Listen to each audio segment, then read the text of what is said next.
In Acts chapter 8, we see something really cool. We see one of my favorite stories in the Bible. In chapter 7, Stephen has just died, and it's a perfect opportunity for the early church to just cower and hide.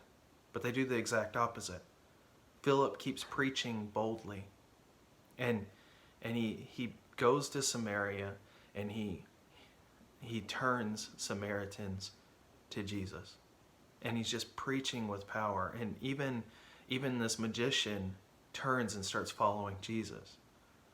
And then he has all the reasons that he could stay and just say, God, I want to stay here. You're moving here. But God says, get up and go. And then Philip gets up and he goes. And he just shows up at this place, and God says, run up to that chariot. And so Philip runs up to that chariot. I mean, think about it. A chariot, it was an official of the Egyptians. He had to have had armed guards around him.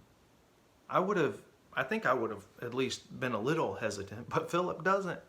He doesn't hesitate at all. He just takes off running and runs up right to that chariot. God works everything out.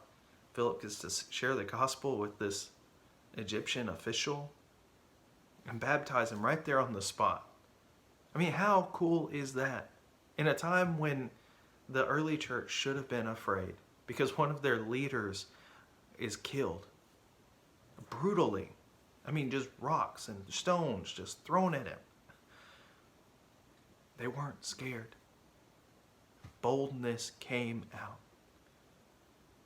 You know, we live in a world that hates Christians.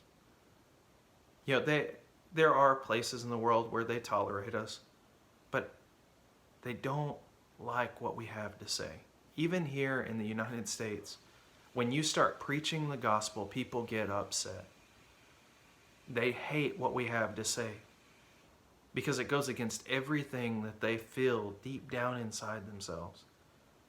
You know, at the very heart of every person is a desire to follow Satan instead of Jesus. Because our sin feels so good at the moment that we're sinning. But we don't realize in that moment that following Jesus is the better long-term solution.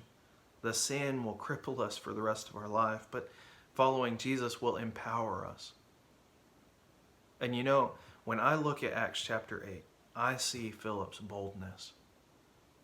You know, when they appointed the deacons, Philip was second on the list. The target was now on his back. And he said, I'm not scared. You come get me. I know what I'm doing is right. And I am going to follow my Savior, regardless of the cost. Regardless of how fearful we may feel, we have to follow Jesus. He is always the best option. And if we proceed with boldness, we will see God move. Philip got to see him move in Samaria. And he got to share the gospel with an Egyptian and send it back to another country. How awesome is that? I want that for my life, and I want that for your life. Proceed with boldness.